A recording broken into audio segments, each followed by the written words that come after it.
what to regularly check on your car can apply to almost all makes and models. Now, there's some things that you're going to check on a weekly or a monthly basis, and others on a much less frequent basis. Brad, let's start with the engine oil. What are we checking? Yeah, so the engine oil, we definitely want to pull out your dipstick. Yeah, there's a cross-hatched area here. We want to make sure it's within that area. Okay. If it's not, then it can be topped up. Right, so clean it off, put the dipstick back in, pull it out, make sure that that level is in the thatch area, otherwise you're going to top it off. Yeah, and that's something you can check in between oil changes, maybe halfway between your oil change is a good idea. Right, okay, sounds good.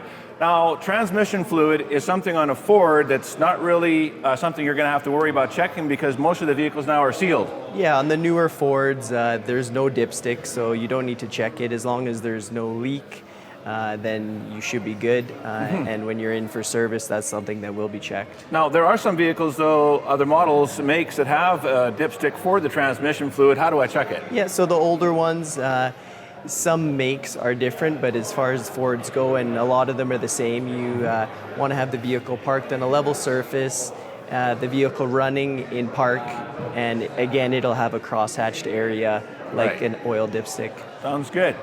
Brake fluid. Now that's a reservoir that you can easily locate. It's labeled brake fluid, is it not? And it's a clear fluid most of the time. Yeah, it's clear or light yellow.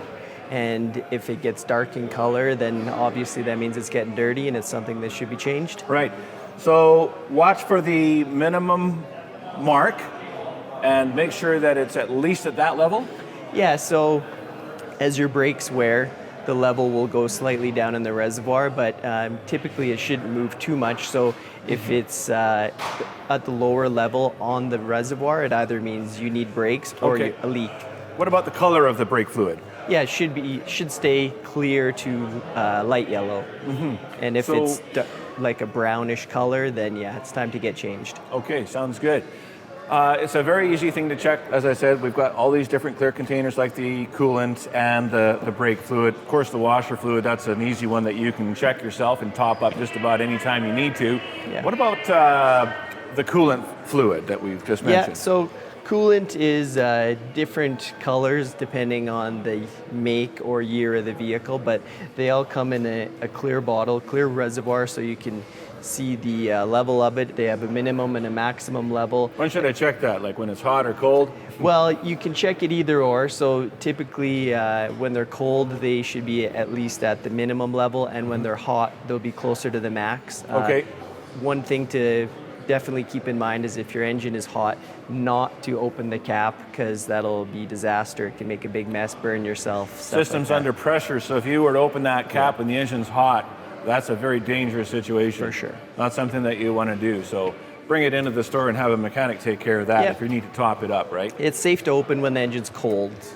Gotcha, for sure. Okay, that's really great advice. Now, the air filter, that's the way your engine breathes and gets that air so that it can ignite the fuel system. So that's something, if you feel comfortable, that you can definitely check. And it's fairly easy. Usually a couple cap clips, pull it off, check for excessive amounts of dirt, stuff like that in there. Yep. And if it's dirty, just get it replaced. Yep. Pretty simple thing. And you can get those parts through the parts department or when you're coming in for your regular service. Yeah. Just get it done at that time, right?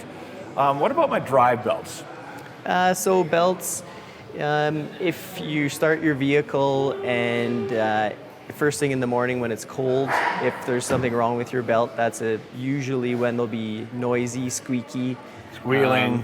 Stuff like that. Or if you have any kind of leak that gets onto the belt, that will also make it make noise. Okay. And as well, just while your vehicle's turned off, you could do a quick visual inspection, look for any cracks or fraying, stuff like that, that would indicate that it's time to... As those age, they're going to do those things that you just mentioned, right? For sure. So just a little thing that you can do on a probably less frequent basis is check those belts. Yep. Perfect. Now, what about my tires and the tire pressures? That's something that I should be checking fairly frequently or regularly? Yeah, on the newer vehicles, obviously they're equipped with monitoring systems, so if you have a low tire, it will let you know.